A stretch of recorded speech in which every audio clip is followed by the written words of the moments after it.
The great halls of Hartwell House glittered with all the splendour expected of the season's first grand ball. Crystal chandeliers poured golden light over a sea of silk and satin, while London's most distinguished families mingled beneath the music of violins and murmured laughter. Every rustle of a gown, every polished smile, every graceful turn upon the marble floor spoke of wealth, ambition, and whispered hopes yet to unfold. Adele Fraser stood near one of the tall windows that overlooked the torchlit gardens, her gloved hands clasped loosely before her.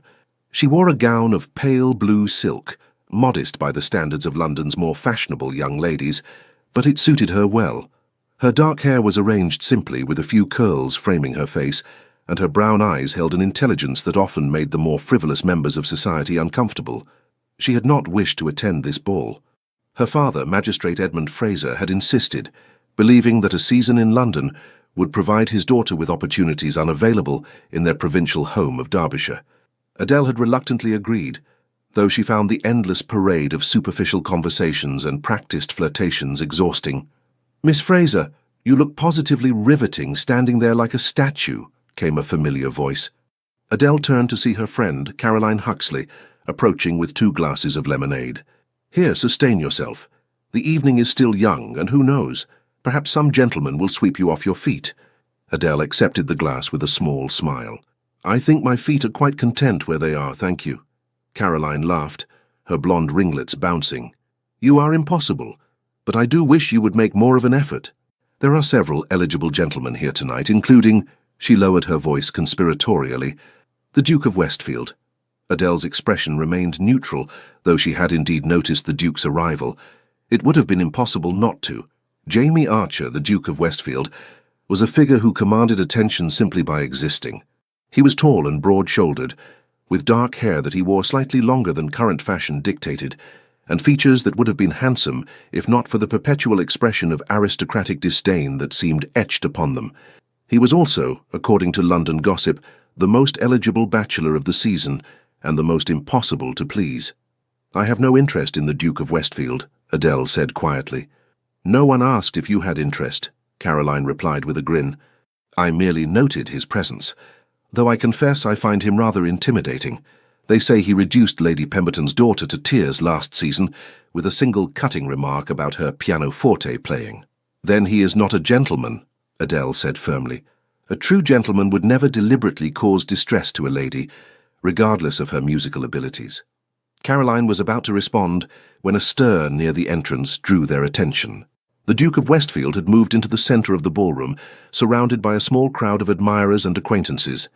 His voice, rich and carrying, rose above the general noise.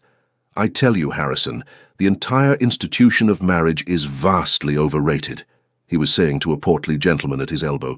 "My father pestered me endlessly about securing an heir before his death, and now my aunt continues the campaign with renewed vigour. But I refuse to shackle myself to some simpering debutante whose only accomplishment is batting her eyelashes." Several people laughed, though the sound held an edge of nervousness. The Duke's reputation for sharp wit was well established, and no one wished to become its target. Lord Harrison, emboldened by champagne, pressed on. "Surely there must be someone in London who meets your exacting standards, Your Grace. What of the Whitmore girl? She's considered quite the beauty." "Beautiful, yes," the Duke conceded, "but with the intellectual capacity of a decorative cushion. I had the misfortune of attempting conversation with her last week. She believed the Lake District to be somewhere in Scotland." More laughter rippled through the group. Adele felt her jaw tighten. She did not know Miss Whitmore personally, but the public mockery seemed unnecessarily cruel. "What about Miss Fraser, then?" another voice called out. Adele's blood ran cold. She recognized the speaker as Lord Cunningham, a spiteful young man known for stirring trouble. "The magistrate's daughter. I understand she's quite accomplished, speaks 3 languages, and has read more books than most of us combined." Adele saw Caroline's eyes widen in alarm. They were standing close enough to hear every word clearly, and several people in the crowd had already glanced in their direction. The Duke of Westfield turned, his gaze sweeping the room until it landed on Adele. For a moment their eyes met. His were a striking shade of grey, like storm clouds, and something flickered in their depths, something quickly suppressed. "Miss Fraser?" He said her name as though testing its weight. "Ah, yes. The provincial bluestocking." His lips curved into a smile that did not reach his eyes. I'm sure she's very accomplished at organizing her father's law books and correcting everyone's grammar. But as for being wife material—" He paused, and the ballroom seemed to hold its breath. "I can say with absolute certainty that she would be the last woman I would ever consider marrying. I prefer a wife who understands the social graces, not one who treats every conversation as though it were a lecture hall. Besides, a duke must marry within his own class. One cannot build a dynasty on middle-class respectability, no matter how many books she's read." The silence that followed was deafening. Then, as if on cue, nervous laughter erupted from various corners of the room. Adele felt as though she had been struck. The humiliation was so profound, so absolute, that for several seconds she could not move, could not breathe. Caroline's hand gripped her arm. "Adele, don't—" But Adele had already set down her glass. With as much dignity as she could muster, she turned and walked toward the ballroom's exit. She did not run, though every instinct screamed at her to flee. She kept her head high, her steps measured, even as she felt dozens of pairs of eyes boring into her back. She heard whispers following her like a malicious wind. How mortifying, poor girl. Well, she should have known better than to set her cap at a duke. Adele made it to the hallway before the tears began to burn behind her eyes. She found a small alcove behind a marble pillar and pressed herself into the shadows, fighting for composure. How dare he? How dare he humiliate her so publicly, so cruelly? She had never sought his attention, never given him any reason to single her out for such treatment. The injustice of it made her hands shake with rage. She had thought him handsome once, in an abstract way. She had even felt a flutter of something unfamiliar when their paths had crossed briefly at a museum 2 months earlier. He had been studying a Roman sculpture, and she had been sketching it in her journal. Their conversation had been brief but surprisingly engaging. He had demonstrated actual knowledge of classical history, and his questions about her drawings had seemed genuinely interested rather than merely polite. She had allowed herself for just a moment to think that perhaps beneath the aristocratic armor was someone interesting, someone real. What a fool she had been. "Miss Fraser." Adele stiffened. She recognized the voice of Lady Catherine Worthing, a kind-hearted older woman who had befriended her father years ago. "My dear girl, please don't let that insufferable man upset you," Lady Catherine said gently, appearing beside her in the alcove. "The Duke of Westfield has always been too clever for his own good, and too proud by half. His words say far more about his character than yours." "I want to go home," Adele whispered. "Of course. I'll have my carriage brought around immediately." "And Adele," Lady Catherine touched her arm lightly, "you are worth 10 of him. Do not forget that." But as Adele was escorted from Hartley House and helped into Lady Catherine's carriage, she could not shake the echo of the Duke's words, could not forget the casual cruelty in his eyes as he had pronounced her unworthy. She made a silent vow as the carriage rolled through London's gas-lit streets. She would never, ever forgive Jamie Archer, and she would certainly never speak to him again. What Adele did not see, because she had already left, was the Duke of Westfield standing alone on the ballroom's terrace 20 minutes later, gripping the stone balustrade with white-knuckled hands. What she did not know was that his eyes were closed, his jaw clenched, and that he was silently cursing himself for being every kind of fool. What she could not have guessed was that he had spent the past 2 months trying desperately to forget the way she had looked up from her sketchbook in that museum, the way intelligence and curiosity had danced in her eyes, the way his heart had done something strange and unprecedented when she had smiled at him. And what she absolutely could not have imagined was that Jamie Archer, Duke of Westfield, had just destroyed the one thing he wanted most in the world, because he was terrified of how much he wanted it. 3 months had passed since the disaster at Hartley House. Adele had returned to Derbyshire with her father, relieved to escape London's poisonous gossip and pitying glances. The story of her public humiliation had spread through society like wildfire, and she had no desire to provide further entertainment for the ton. Back home in the solid grey stone house where she had grown up, Adele tried to rebuild her composure.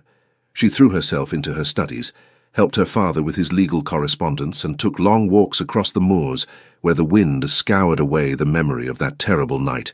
Almost. She told herself she had forgotten Jamie Archer. She told herself his words no longer had the power to wound her. She told herself that the strange, hollow ache in her chest had nothing to do with him at all. She was lying, of course, but it was a necessary lie, one that allowed her to function, to smile at her father across the breakfast table, to respond politely when neighbours asked about her abbreviated London season. It was late August when the letter arrived. Adele was in her father's study, organising a stack of case files, when Mrs.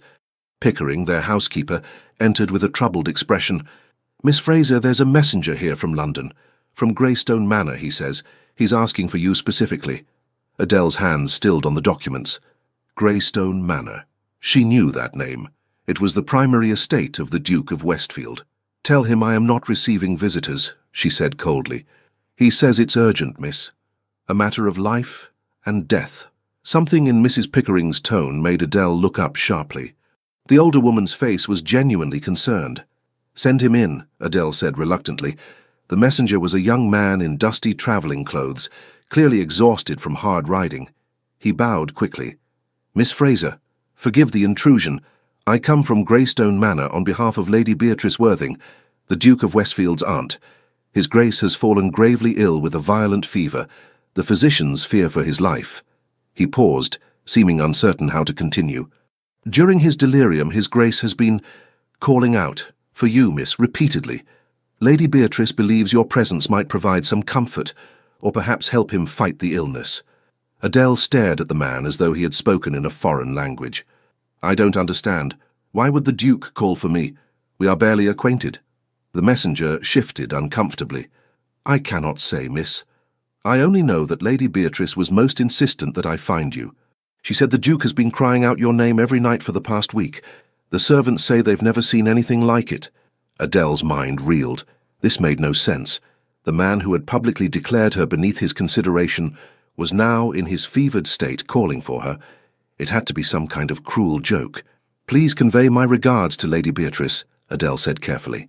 "But I cannot possibly—" "Miss Fraser." The messenger's voice was urgent. "I have been riding for 2 days straight on Lady Beatrice's orders. She made me swear I would not return without you. She believes you are the Duke's only hope." "That is absurd," Adele said sharply. "I am no physician. I have no medical training. My presence would accomplish nothing." But even as she spoke, she felt the pull of something she could not name. Curiosity, concern, or perhaps something more dangerous, the remnant of that foolish flutter she had felt in the museum, before she had learned how thoroughly Jamie Archer despised everything she represented. "Please, miss," the messenger said quietly. "Whatever passed between you and his Grace, he is dying. Lady Beatrice says you are a compassionate woman. She is begging you to come." Adele closed her eyes. She thought of that terrible night at Hartley House. She thought of the humiliation, the casual cruelty, the way he had reduced her to nothing in front of all of London. She should refuse. She should send this messenger away and forget that Jamie Archer had ever existed.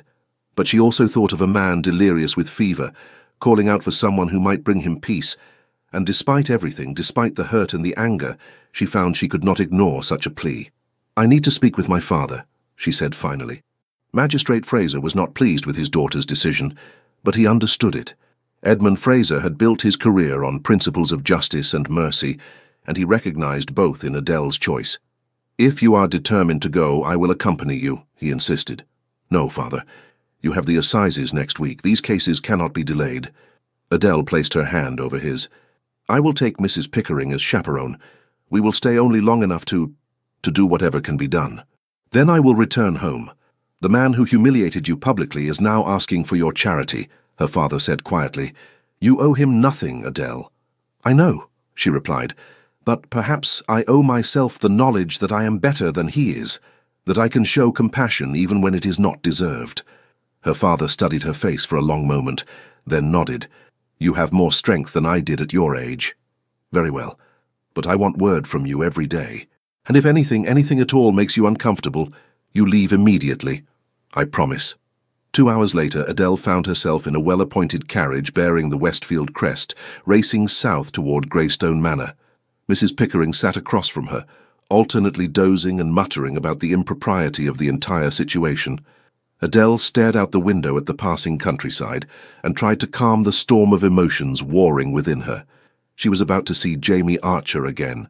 The man who had wounded her so deeply. The man who was now, for reasons she could not fathom, crying out for her in his fever dreams. What would she find at Greystone Manor?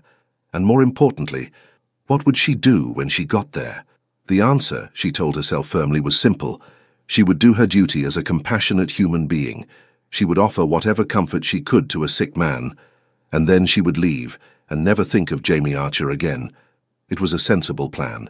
But as the carriage rolled on through the late summer twilight, Adele found herself gripping the edge of her seat and wondering why her heart was beating so very fast. They arrived at Greystone Manor after dark on the second day of travel. The estate was larger than Adele had imagined, a sprawling stone edifice set against rolling parkland. Even in the darkness, she could see it was magnificent, ancient and proud, like the man who owned it. Lady Beatrice Worthing met them in the entrance hall, a handsome woman in her 50s with worried eyes and greying hair.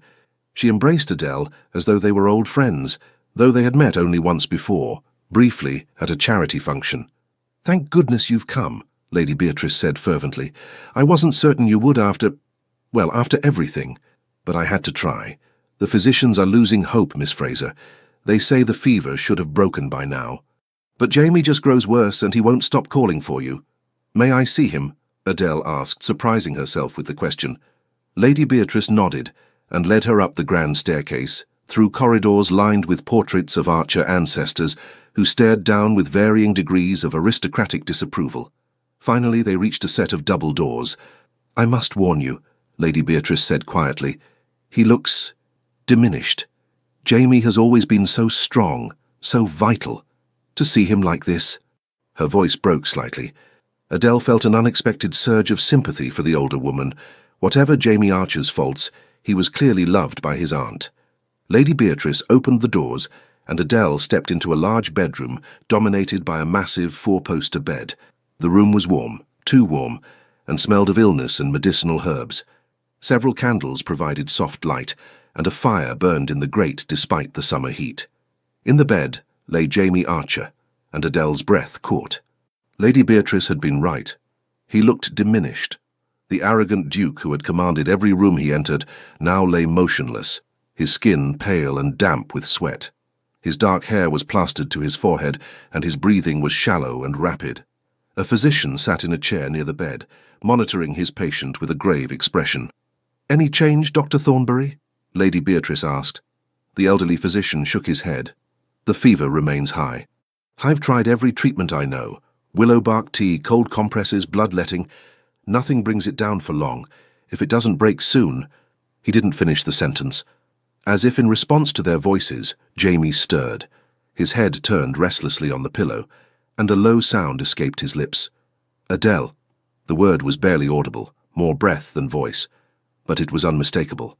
Adele found herself moving closer to the bed without conscious decision. She looked down at the man who had caused her such pain and felt a confusing tangle of emotions. Anger, certainly, but also something softer, something that felt dangerously like concern. "Adele, please." His voice was raw, desperate. "I'm sorry. So sorry." Lady Beatrice placed a hand on Adele's arm. "This is what he's been saying for days. We don't understand it. He rambles about a ballroom, about cruel words, about being a fool. None of us know what he means." But Adele knew. She understood perfectly. Jamie's eyes opened suddenly, though they were glassy and unfocused. "Adele," he said again, and this time his hand moved weakly across the coverlet, as though reaching for something.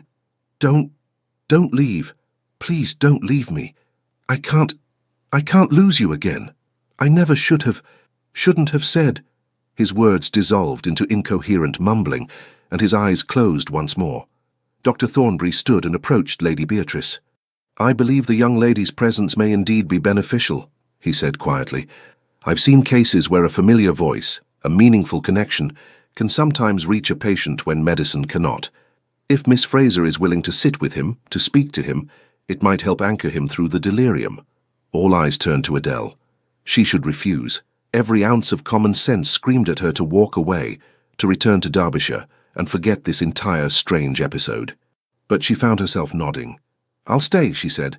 "If it might help, I'll stay." Lady Beatrice's relief was palpable. "Thank you. Thank you so much. I'll have a room prepared for you immediately." "No," Adele said, still looking at the restless figure in the bed. "I'll stay here. If my presence brings him any comfort, then I should remain close." And so Adele Fraser, the woman whom Jamie Archer had declared the last woman he would ever marry, settled into a chair beside his bed, and prepared to fight for his life. The first night was the longest of Adele's life. Mrs. Pickering had been given a comfortable room down the hall, but insisted on checking on Adele every few hours. Lady Beatrice drifted in and out, bringing tea and encouragement. Dr. Thornbury remained on the estate, sleeping in short bursts in an adjacent room in case he was needed urgently. But it was Adele who maintained the true vigil. She sat in the chair that had been moved close to Jamie's bedside, watching his face by candlelight, listening to his laboured breathing. The fever made him restless. He tossed and turned, throwing off blankets that she patiently replaced, muttering words she could not always distinguish. But her name was clear. Over and over he called for her. "Adele, forgive me, please." At first she said nothing in response. She simply sat there, wrestling with the conflicting emotions that his condition aroused in her. This was the man who had humiliated her. Why should his fevered apologies mean anything? But as the hours crept by as she watched him suffer, something inside her began to shift. Around 2 in the morning, during a particularly bad spell when his fever seemed to spike even higher, Adele found herself leaning forward and placing her hand over his where it clutched at the sheets. "I'm here," she said softly. "I'm here, Jamie. You're not alone." The effect was immediate. His restless movements stilled. His breathing, while still rapid, became more regular. His fingers curled weakly around hers. "Don't go," he murmured. "Please, don't go." "I won't," Adele heard herself promise. "I'll stay." And she did. As dawn began to grey the windows, Dr. Thornbury came in to check on his patient. He looked at their joined hands but said nothing, simply felt Jamie's pulse and forehead before nodding with cautious approval. "The fever hasn't broken, but it hasn't worsened either. That's something. Keep doing whatever you're doing, Miss Fraser. I believe it's helping." When Lady Beatrice arrived an hour later with breakfast, she found Adele still holding Jamie's hand, though Adele herself had dozed off in the chair, her head resting on the edge of the mattress. "Poor dear," Lady Beatrice murmured to Mrs. Pickering. "She's exhausted herself." "Miss Adele has always had a tender heart," Mrs. Pickering replied, though her tone suggested she wasn't entirely pleased that this particular quality was being exercised on behalf of the Duke of Westfield. Adele woke to find pale sunlight streaming through the windows, and Lady Beatrice pressing a cup of tea into her free hand. Her back ached from the awkward position, and her neck was stiff, but Jamie's hand was still warm in hers. "You should rest properly," Lady Beatrice urged. "You'll be no good to anyone if you make yourself ill." "I'm fine," Adele insisted, though her voice was hoarse with fatigue. "Has there been any change?" "Not yet. But Dr. Thornbury says your presence is definitely helping. He's never seen Jamie so calm during a fever episode." Lady Beatrice paused, then added gently, "May I ask you something, my dear?" Adele nodded. "What happened between you and my nephew? I know there's more to this story than I've been told. The servants whisper about some incident in London, but no one will speak plainly." Adele was quiet for a long moment, debating how much to reveal. Finally, she said, "Your nephew made his opinion of me quite clear at a London ball 3 months ago. He declared publicly that I would be the last woman he would ever consider marrying." Lady Beatrice's face went pale. "Oh, my dear girl, I had no idea. How utterly horrible." "Yes," Adele agreed simply. "It was. But then why?" Lady Beatrice gestured helplessly at the scene before them. Adele maintaining her vigil, Jamie clinging to her hand even in his unconscious state. "I don't know," Adele admitted. "Truly, I don't understand any of this. Why he would call for me. Why I would come. Why I cannot seem to make myself leave now that I'm here." Lady Beatrice studied her thoughtfully. "May I tell you something about my nephew? Something that might help you understand him better. If you wish." The older woman settled into another chair and folded her hands in her lap. "Jamie's father, my brother, was a hard man, brilliant, powerful, but cold as winter frost. He raised Jamie to believe that emotion was weakness, that caring for anyone or anything was a vulnerability to be exploited. When Jamie was 15, he formed an attachment to a young woman from the village, the daughter of our rector. It was innocent, puppy love, really. But when my brother discovered it, he was furious.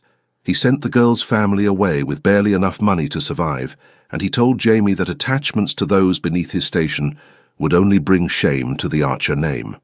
Adele felt something cold settle in her stomach. "That's terrible." "Indeed, but it worked.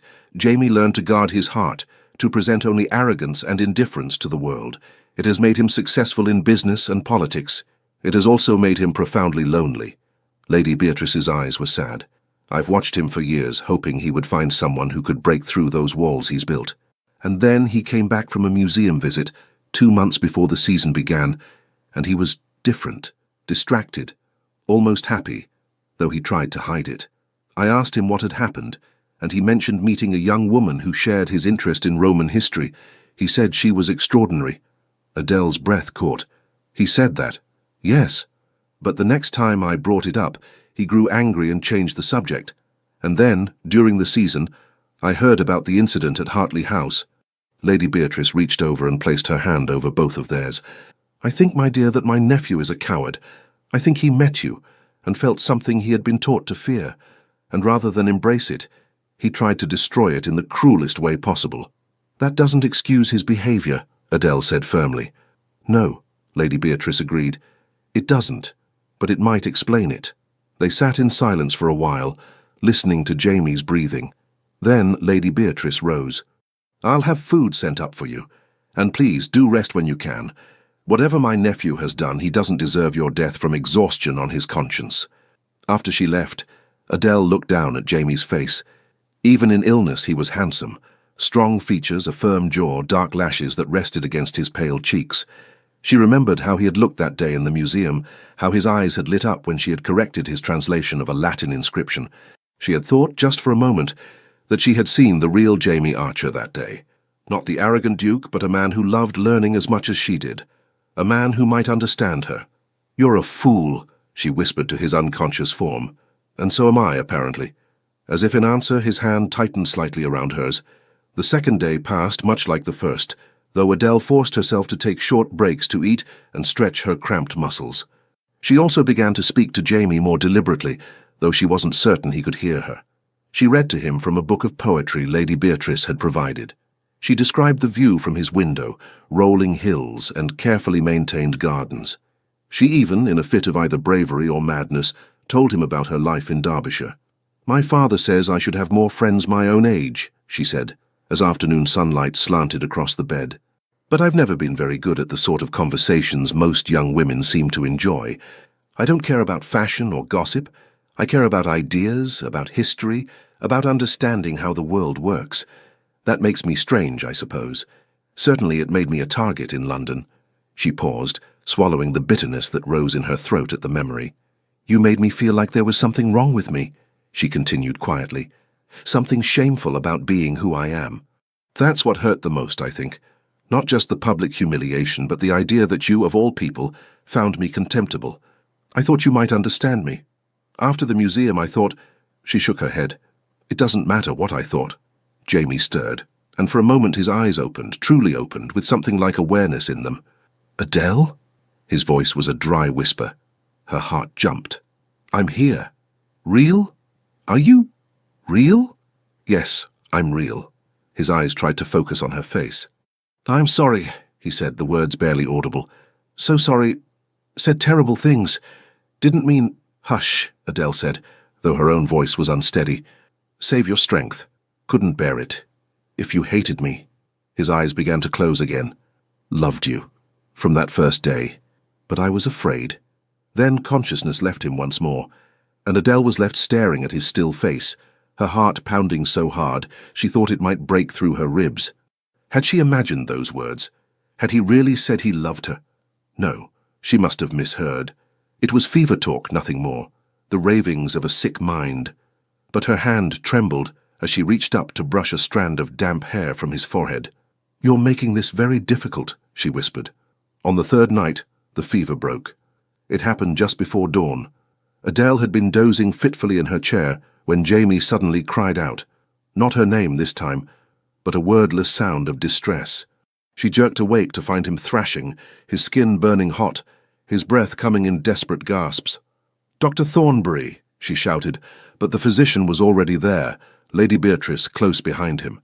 The fever is spiking, Dr. Thornbury said grimly. This is the crisis point. He'll either break through it or... He didn't finish. No, Adele said fiercely. She gripped Jamie's hand with both of hers and leaned close to his ear. Jamie Archer, You listen to me. You are not going to die. Do you hear me?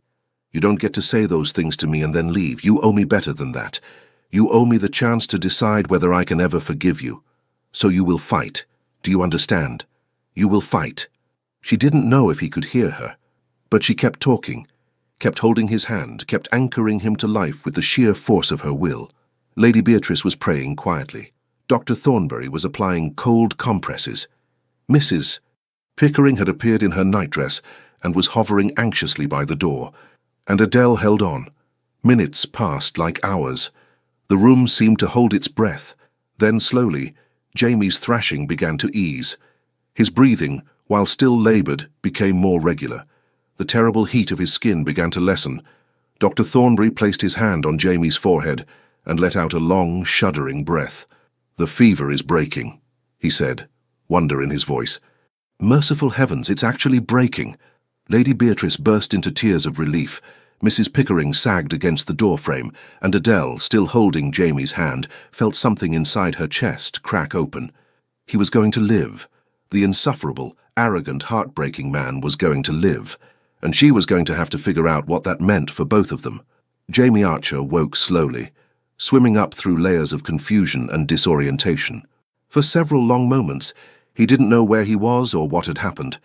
He only knew that his body felt weak, his mouth tasted terrible, and someone was holding his hand.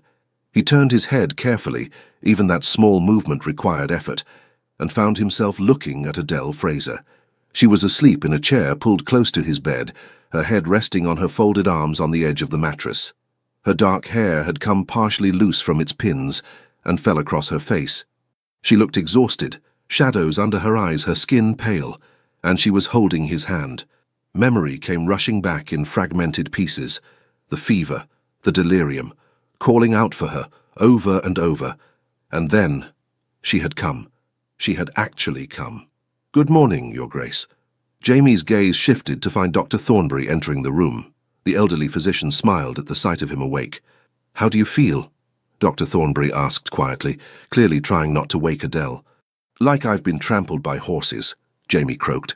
His voice sounded wrong, rough and weak. "Not far from the truth, I'd say. You've been very ill, but the worst is past now, thanks in no small part to this young lady." He nodded toward Adele. "She's barely left your side for 3 days." 3 days. Jamie stared at Adele's sleeping face, trying to process this information. Why would she do that? After what he'd said to her, why would she come at all, let alone stay? "I'll fetch your aunt," Dr. Thornbury said. "She'll be overjoyed to see you conscious. But first, you should know, Miss Fraser will likely be mortified to be found like this. Perhaps we might give her a moment to wake naturally." Jamie nodded, grateful for the physician's discretion. After Dr. Thornbury left, he lay still, gathering his strength and watching Adele sleep. She was beautiful. He had known that from the first moment he saw her in the museum, sketching with complete absorption, utterly unaware of her surroundings. She had been beautiful then, and she was beautiful now, even exhausted and rumpled from her vigil. And he had hurt her, deliberately, viciously. The memory of that night at Hartley House made him close his eyes in shame. He could see it so clearly, the way she had held herself with dignity even as he destroyed her. The way she had walked away, head high, while London's elite whispered and laughed. He had done that to her. He had taken something precious, that moment of connection they had shared in the museum, and crushed it because he was too much of a coward to acknowledge what it meant. He was in love with Adele Fraser. He had been since that first conversation about Roman emperors and the fall of republics. And the thought of that love, of needing anyone that much, of giving someone that kind of power over him, had terrified him so completely that he had tried to destroy it before it could destroy him. But she had come anyway. When he was dying, she had come. Adele stirred, made a small sound of discomfort, and began to wake. Her eyes opened slowly, and for a moment she looked disoriented. Then her gaze met his, and she went very still. "You're awake," she said unnecessarily. "Yes," he replied, his voice still rough. "Thanks to you, I understand." Colour flooded her cheeks, and she quickly sat up, releasing his hand and smoothing her hair with nervous fingers. "Dr. Thornbury and your aunt did far more than I did." "That's not what Dr. Thornbury told me." An awkward silence fell between them. Adele looked anywhere but at him, clearly uncomfortable now that he was conscious and aware. You should rest, she said finally, rising from her chair. I'll tell Lady Beatrice that you're awake. Adele, wait. He tried to sit up, but his body betrayed him. The effort made his head spin, and he fell back against the pillows with a gasp. For heaven's sake, don't be foolish, Adele said sharply, moving back to his side. You've been gravely ill. You need to recover. I need to talk to you. No, you need to rest. Adele, please. I did not come here so you could thank me, she said, and there was an edge of steel in her voice now. I came because I was told you were dying and calling for me. I came because, despite everything, I am not cruel enough to let even you suffer alone. But that doesn't mean I've forgiven you, and it certainly doesn't mean I want to have a conversation while you're barely conscious. Jamie looked at her, really looked at her, and saw the truth. She was still angry, still hurt. The vigil at his bedside didn't erase what he had done. You're right, he said quietly. I'm sorry. You should rest. You look exhausted. Something flickered in her eyes at that. Surprise, perhaps, that he had noticed, but she simply nodded and moved toward the door. Adele? She paused but didn't turn around. Thank you, he said, for coming, for staying. I don't deserve it, but thank you. She was quiet for so long he thought she wouldn't respond. Then, without looking back, she said, You're right. You don't deserve it. And she left. Over the next few days, Jamie gradually regained his strength. Lady Beatrice was a constant presence, as was Dr. Thornbury, who monitored his recovery with the eye of a man who hadn't quite believed his patient would survive. Adele, however, kept her distance. She had moved to a guest room on another wing of the house. Lady Beatrice reported that she was well and resting, but she did not visit Jamie's room. He saw her only once from his window, walking in the garden with Mrs. Pickering. She looked up at the house, whether deliberately or by chance he couldn't tell, and for a moment their eyes met across the distance. Then she turned away. You're brooding, Lady Beatrice observed on the 4th day of his recovery. She was sitting in the chair Adele had occupied, embroidering something that might have been a handkerchief. I'm convalescing, Jamie corrected. You're brooding, she repeated. About Miss Fraser. He didn't deny it. Did you know she was the woman from the museum? The one I mentioned? I had my suspicions, especially after I heard about the incident at Hartley House. His aunt looked at him over her embroidery. Jamie, what possessed you to say such things to her? And publicly? He laughed bitterly. Cowardice. Fear. Take your pick. I don't understand. Jamie was quiet for a long moment, staring at his hands. Then, slowly, he began to talk. He told his aunt about the museum, about the conversation that had felt like coming home. He told her about the way Adele had made him feel, seen, understood, challenged in ways he'd never experienced, and he told her about the panic that had set in afterward. Father's voice was in my head, he said quietly. All his lessons about appropriate matches, about guarding the family name, about never letting anyone close enough to matter. And Adele mattered, Aunt Bee. From that first conversation she mattered. It terrified me. So you tried to drive her away. So I destroyed any chance I might have had with her, Jamie corrected. There's a difference. Lady Beatrice set down her embroidery and took his hand. Jamie, your father was wrong about many things. He was wrong about love being weakness. He was wrong about emotional attachments. And he was certainly wrong about the importance of rank over character. I know that now. Do you? Because knowing it intellectually and believing it in your heart are two different things. She squeezed his hand gently. That young woman sat by your bedside for 3 days. She held your hand through the worst of the fever. She fought for your life when the physicians were ready to give up. Do you know what she said to you during the crisis? Jamie shook his head. She told you that you didn't get to die, that you owed her the chance to decide whether she could forgive you. Lady Beatrice smiled slightly. She's quite fierce when she wants to be. I know, Jamie said softly. It's one of the things I He stopped, the word catching in his throat. One of the things you love about her, his aunt supplied gently. Jamie closed his eyes. Yes. Then you need to tell her that. Not when you're feverish and delirious, but clearly and honestly. You need to apologize properly, explain yourself, and give her the choice of what comes next. She'll refuse to see me. Perhaps, but you owe her the attempt. You owe her the truth. Lady Beatrice stood and gathered her embroidery. And Jamie, you need to decide what you want more, your pride or a chance at happiness. It took another week before Jamie was strong enough to leave his room.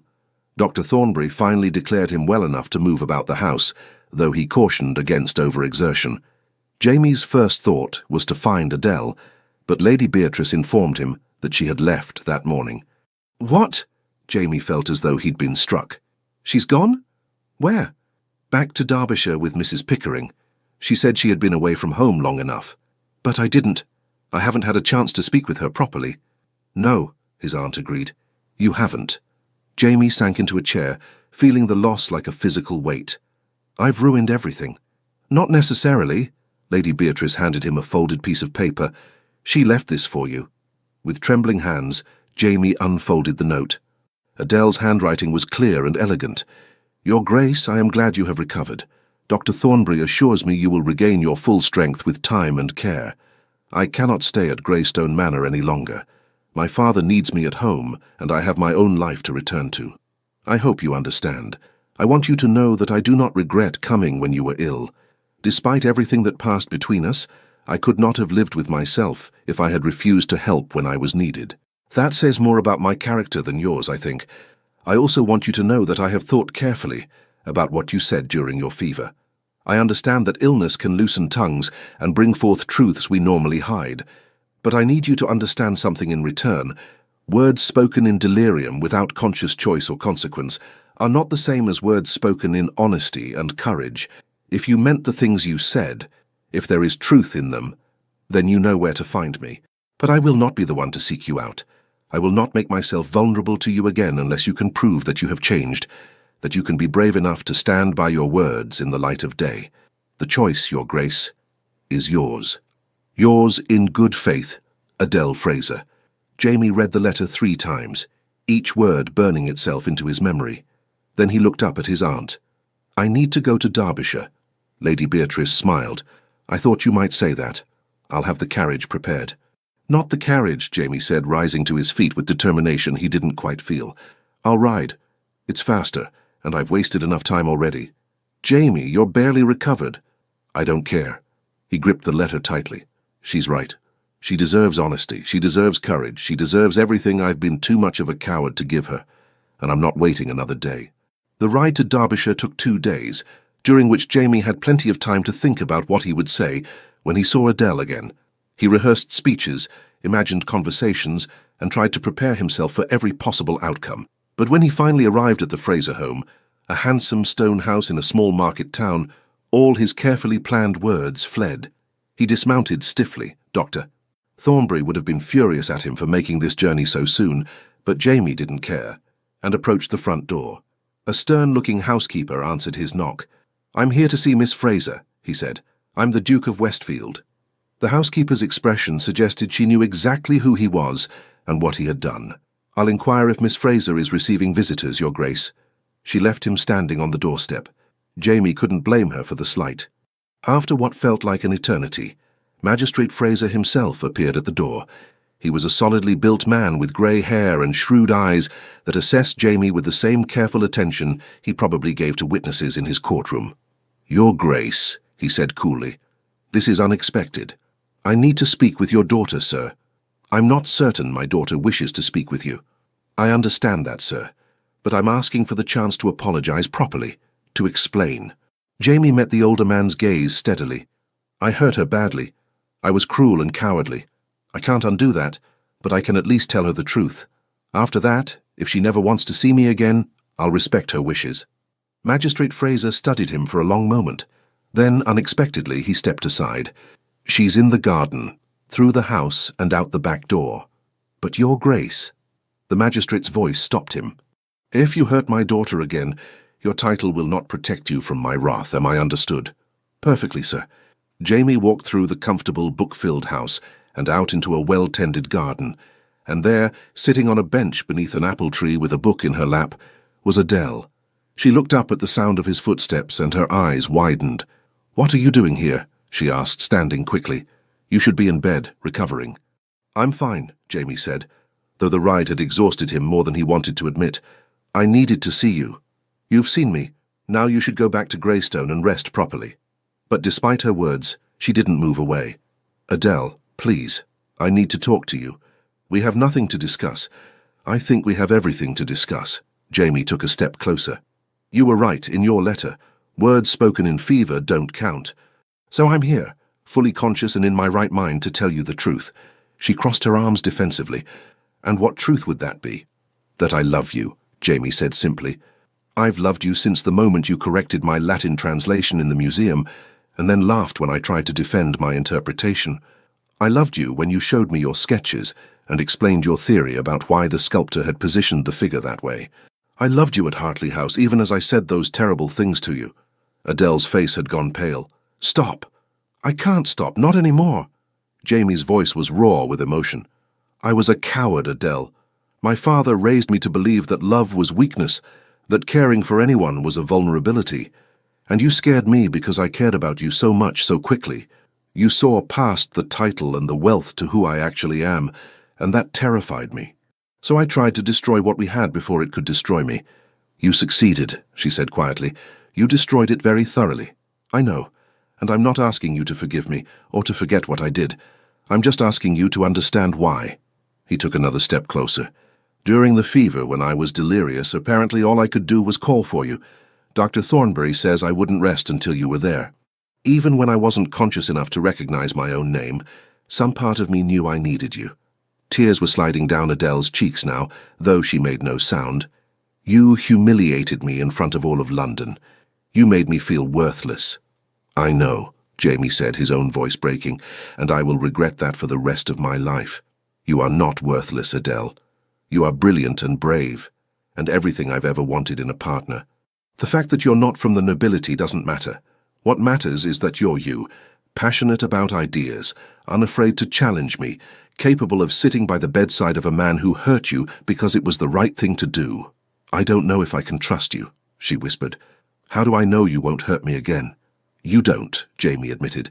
I can't promise I'll never make mistakes or say stupid things, but I can promise that I will never deliberately hurt you again. I can promise that I will spend every day trying to be worthy of your regard, and I can promise that I will love you, whether you choose to accept that love or not. Adele covered her face with her hands, her shoulders shaking.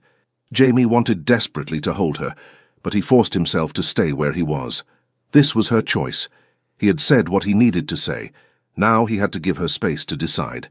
Finally, she lowered her hands and looked at him. Her eyes were red but clear. You said you love me, she said. Yes. Do you know what I realized while I was sitting by your bedside?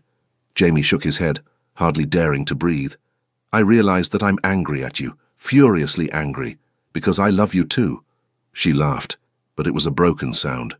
I've been trying so hard to hate you, to convince myself that what you did was unforgivable.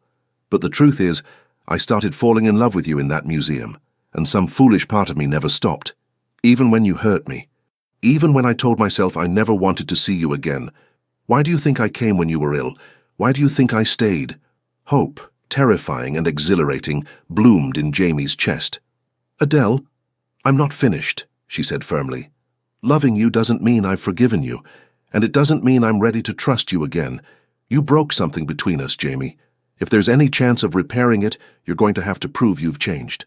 You're going to have to show me, not just tell me, that you're brave enough to love me publicly as well as privately. I will, Jamie said immediately. I'll do whatever it takes. I'll publicly apologize to you. I'll court you properly, with your father's permission. You'll start by giving me time, Adele interrupted. You'll go back to Greystone Manor and finish recovering. You'll think carefully about what you really want, and whether you're truly ready to defy convention by marrying someone your father would have considered unsuitable. I don't care what my father would have thought. You will care, Adele said sadly, when society whispers, when your peers question your choice, when people say I'm married above my station, or that you married beneath yours. Those whispers will hurt, Jamie. I need to know you can withstand them. I can, he insisted. Adele, I would face down the entire House of Lords for you. I would publish my love for you in the Times if it would help you believe me. A small, genuine smile finally touched her lips. Don't do that. One public humiliation is quite enough for our relationship. Our relationship. The words gave Jamie more hope than he had any right to feel. So what happens now? He asked carefully. Adele took a deep breath. Now you go home and recover. In 1 month, if you still feel the same way, you may write to my father and request permission to call on me formally, and we will see what develops from there. 1 month, Jamie repeated. It seemed like an eternity, but he nodded. All right. 1 month? And Adele? Yes? I want you to know something.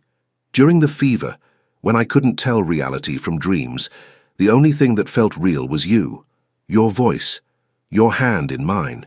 You. He swallowed hard. You saved my life in more ways than one. Whatever happens between us, I will never forget that. Adele's composure cracked slightly, fresh tears gathering in her eyes, but she didn't look away from him. Go home, Jamie, she said softly. Get well, and think carefully about what you're promising. I don't need to think, he replied. I've never been more certain of anything in my life.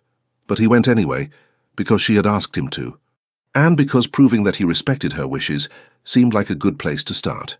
The month that followed was the longest of Jamie's life.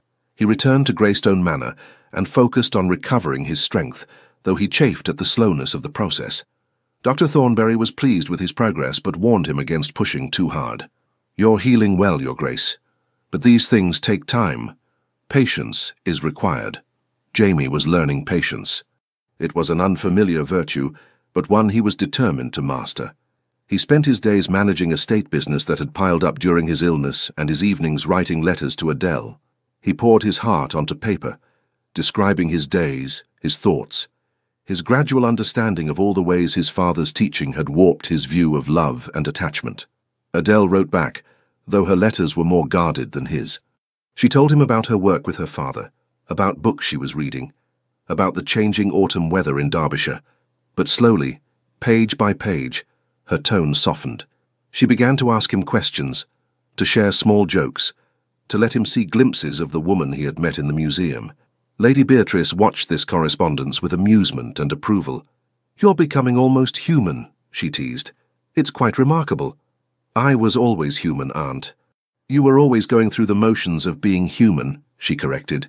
But now you're actually feeling things, caring about someone more than yourself. It suits you. The month ended on a bright October day.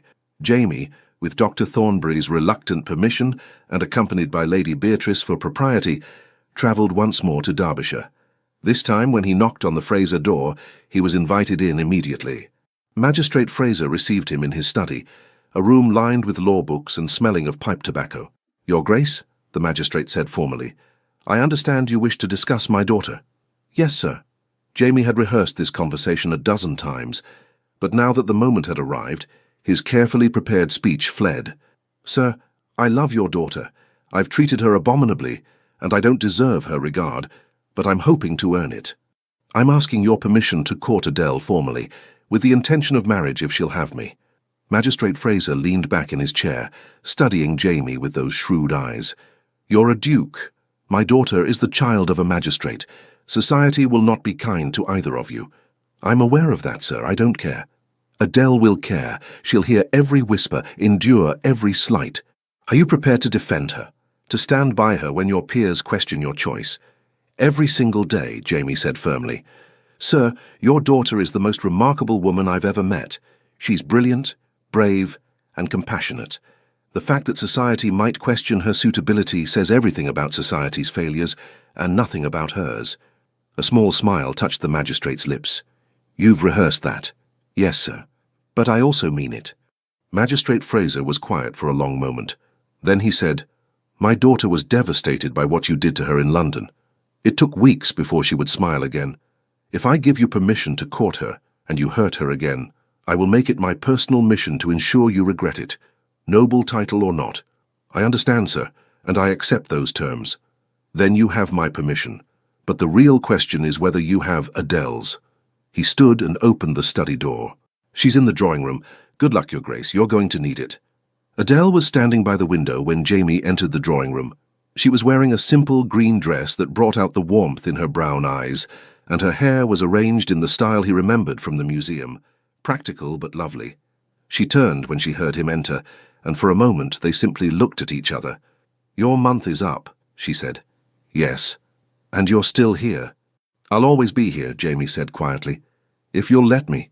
Adele moved toward him slowly, carefully, as though approaching something fragile that might break. When she was close enough to touch, she stopped. "I've been thinking," she said, "about what you said. About loving me. About wanting to prove you've changed." "Yes? I've also been thinking about what I want.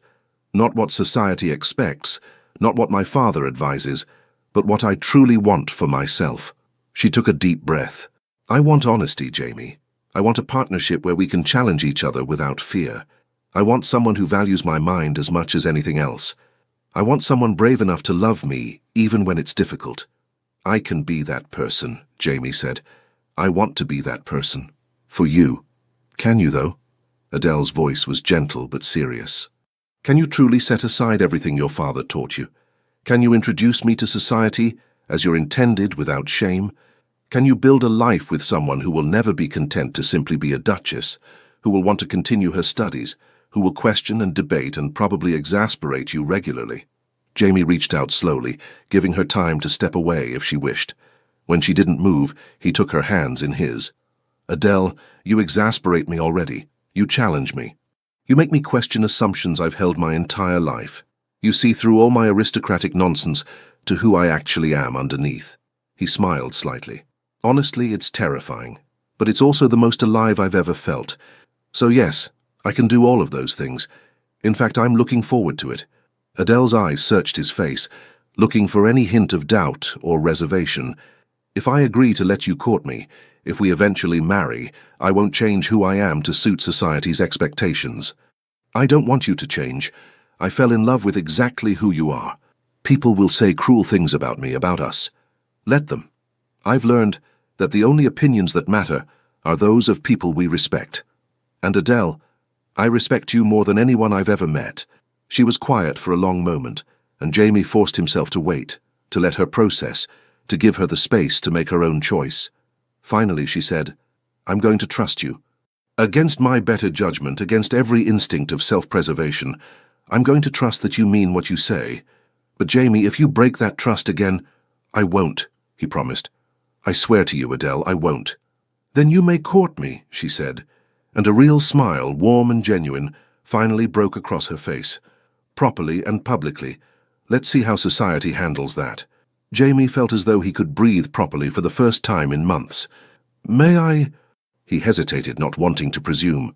"May I kiss you?" Adele's smile turned slightly mischievous. "We are not engaged, Your Grace. That would be highly improper. I've never cared much for propriety." "Clearly," she said. But she was rising onto her toes, moving closer. "Though perhaps just this once we might bend the rules slightly." Their first kiss was gentle, tentative, a question more than a statement. But when Adele's arms came up around his neck and Jamie pulled her closer, the kiss deepened into something more certain. A promise. A beginning. When they finally broke apart, both slightly breathless, Adele laughed. A real laugh, full of joy and relief and possibility. "We're going to scandalize everyone," she said. "Probably," Jamie agreed. "Does that bother you?" "Not even a little bit." And standing there in the Fraser drawing room, with autumn sunlight streaming through the windows and Adele in his arms, Jamie Archer realized that he had finally learned what his father never understood, that love wasn't weakness at all. It was the bravest thing a person could do. 18 months later, the wedding took place at Greystone Manor on a brilliant May morning. Despite predictions of scandal and whispered disapproval, the event was well attended. Those who came out of genuine affection for the couple far outnumbered those who came out of curiosity or spite. Adele wore a gown of ivory silk, simple but elegant, with her mother's pearls at her throat. Jamie, watching her walk toward him through the garden, where they had chosen to hold the ceremony, thought he had never seen anything more beautiful.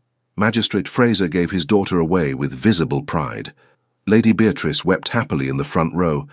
Even Dr. Thornbury, who had been invited as a special guest, looked pleased with the outcome of his most memorable case. The vows were traditional, but when it came time for Jamie to speak his promises, he added something that wasn't in the standard ceremony. "I promise to respect your mind and your independence," he said, his voice carrying across the assembled guests. "I promise to stand with you against society's judgment. I promise to love you not despite who you are, but because of who you are. And I promise to spend every day proving myself worthy of the gift you've given me, your trust." There were murmurs among the guests, some approving, others scandalized by the departure from tradition. Adele didn't care.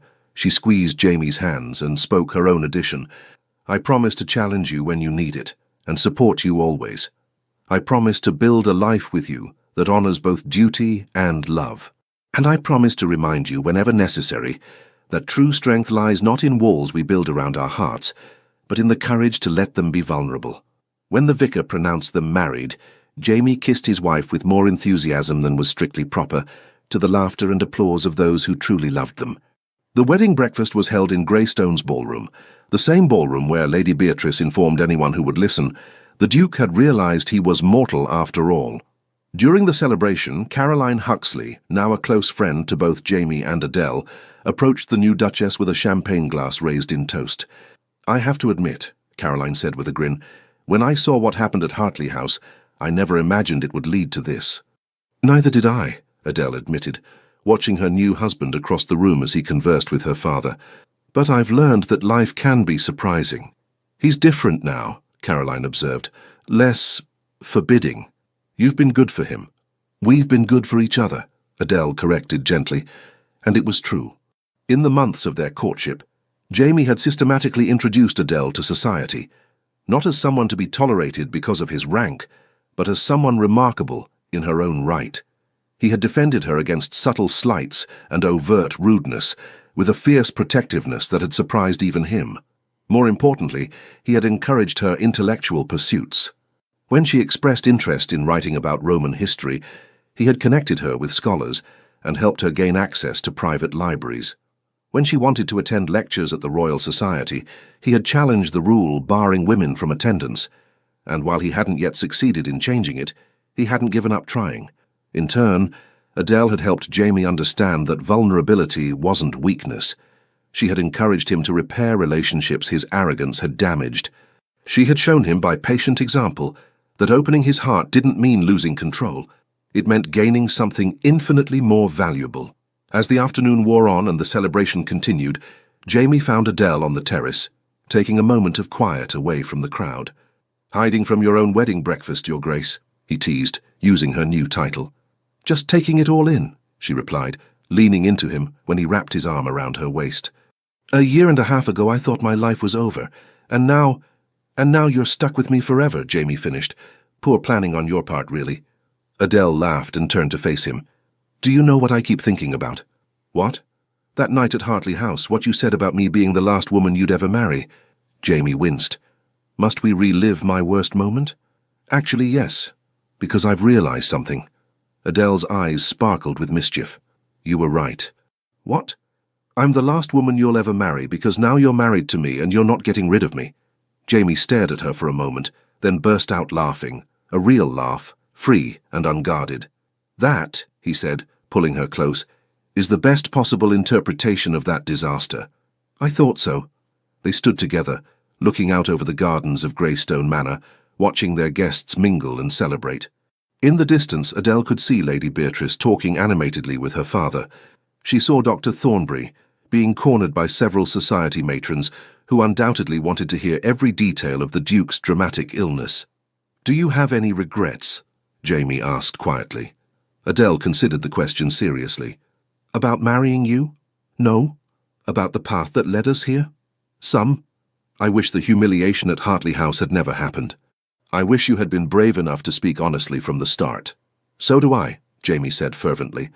"But," Adele continued, "I also think that we might not have appreciated this," she gestured between them, "if it had come easily. We both had to change, to grow, to learn what really matters. So no, I don't regret where we've ended up, even though society still whispers about the Duke who married beneath his station. Let them whisper," Adele said firmly. "We know the truth. And those who matter, those who truly care about us, they know it too." Jamie kissed her forehead gently. "I love you, Adele Archer." "I love you too," she replied, "even though you're still occasionally insufferable." "Only occasionally?" He pretended to be wounded. "I must be losing my touch." Adele laughed and pulled him back toward the ballroom. "Come on, we should rejoin our guests before your aunt sends out a search party." As they walked back inside, Jamie reflected on how thoroughly his life had changed. The man who had once declared Adele Fraser the last woman he would marry had been right, but in a way he never could have imagined. She was the last, because she was the only one he would ever need. And as they rejoined the celebration, surrounded by people they loved, beginning a life together that would be challenging and rewarding in equal measure, both Jamie and Adele knew that they had found something rare, a love strong enough to overcome pride, brave enough to face society's judgment, and real enough to last a lifetime. 5 years later, the library at Greystone Manor had been transformed. Where once only serious tomes of lore and history had resided, now children's books shared space with scholarly works. A corner had been converted into what could only be described as organized chaos, toys scattered across a Turkish rug, a small desk covered in drawings, and a rocking horse that had belonged to Jamie's grandfather.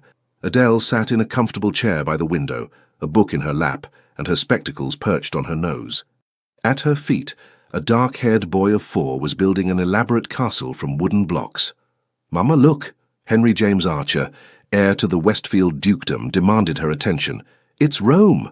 Adele smiled down at her son. "It's magnificent, darling. Tell me about it." "This is the Forum," Henry explained, with the grave seriousness only a 4-year-old can muster. "And this is the Colosseum, and this is where the Emperor lives." "Which Emperor?" came a voice from the doorway. Henry's face lit up. "Papa." He abandoned his blocks and ran to Jamie, who scooped him up easily. "How was your meeting with the estate manager?" Adele asked, setting aside her book. "Productive, though Garrett was scandalized when I suggested we convert the old barn into a school for the village children." Jamie settled into the chair next to Adele's, Henry on his lap. "Apparently, it's not done." "How shocking that you would do something that's not done," Adele said dryly. "I learned from the best," Jamie replied, leaning over to kiss her cheek. "Speaking of which, how is the manuscript progressing?" Adele's book on Roman domestic life was nearing completion. It would be published under her own name, another thing that wasn't done, but that Jamie had insisted upon. She had already received interest from several universities about lecturing, though she would have to wait until their youngest, 2-year-old, Eleanor Catherine, was older before committing to extensive travel. "It's nearly finished," Adele said, "though I'm expecting the reviews to be mixed at best. A woman writing about ancient Rome? Scandalous." "Let them be scandalized," Jamie said, echoing her words from years ago. "The scholarship is sound. That's what matters." Henry tugged on his father's sleeve. "Papa, tell me the story again." "Which story, Poppet?" "About when you were sick and Mama saved you." Jamie and Adele exchanged a look over their son's head, a look that contained years of shared history, understanding, and love. "Well," Jamie began, "it was a very long time ago. I was foolish and said some things I shouldn't have." "Very foolish," Adele interjected with a smile. "Extremely foolish," Jamie agreed. "And then I became very ill, and your mother, who had every reason to stay far away from me, came to help anyway." "Because she's brave," Henry declared. "The bravest," Jamie confirmed. "And she sat by my bedside and told me I wasn't allowed to die. And you listened." Henry loved this part. "I did. Because one does not argue with your mother when she's made up her mind about something." Adele laughed. "That is not how the story ends." "No," Jamie agreed, his voice softening. "The story ends with me realizing that I loved her more than I loved my own pride, and with her being generous enough to forgive me and give me a second chance." "And then you got married and had me," Henry finished triumphantly. "And then we got married and had you," Jamie confirmed, "and your sister, and built this life together." Henry seemed satisfied with this ending and wriggled down to return to his blocks. As he played, singing softly to himself, Adele reached for Jamie's hand. "Do you ever think about how differently things might have gone?" she asked quietly. "If you hadn't gotten sick, if I hadn't come?" "All the time," Jamie admitted. "I think about what I almost lost because of my own stupidity, and I'm grateful every single day that I got the chance to make it right." "We made it right," Adele corrected. "Both of us, together." From the nursery down the hall came the sound of Eleanor waking from her nap, her babbling turning into demands for attention. Adele started to rise, but Jamie stopped her. "I'll get her. Finish your chapter." He dropped a kiss on her head and went to collect their daughter, leaving Adele in the warm library with Henry's cheerful construction commentary providing background music to her thoughts. She had never imagined this life, Duchess of Westfield, mother, scholar, wife to a man who had once hurt her terribly, but who had spent years proving that people could change, could grow, could become better than they were. It hadn't been easy. There had been difficulties along the way, society's continued disapproval, family tensions, moments when old wounds reopened. But they had faced every challenge together, and their partnership had only grown stronger. From the nursery, she could hear Jamie's voice, gentle and loving, talking to Eleanor. Henry had moved on from Rome to what appeared to be medieval England, if his narration about knights and castles was any indication. These were the moments that mattered, Adele thought. Not grand balls or society's approval, but ordinary afternoons filled with love and laughter and the family they had built together. The woman who had been publicly humiliated at Hartley House seemed like someone from another lifetime. In a way, she was. That Adele had been wounded and uncertain, convinced she was somehow lacking because she didn't fit society's mold. This Adele, Lady Westfield, wife, mother, soon-to-be published author, knew her own worth, and she had a husband who not only recognized that worth but celebrated it every single day. Jamie returned with Eleanor, who immediately demanded to see her brother's creation. As their children played together, Jamie returned to his seat beside Adele. "Happy?" he asked softly. Adele looked at her family, the impossible family that had grown from heartbreak and humiliation and the stubborn refusal of two proud people to give up on each other. "Completely," she said, and she was. The end. Thank you for staying with us until the end of this story. We truly hope it touched your heart and reminded you that even the deepest wounds can be healed when love is real and brave enough. If you felt something while listening, please consider subscribing, liking, leaving a comment and sharing this video. Your support helps us continue creating emotional stories filled with love, redemption, and beautiful surprises. At the end of this video, another story suggestion will appear. Click and continue this emotional journey with us. You never know which tale might become your new favorite. Thank you for being here. The Legends of the Fall Team.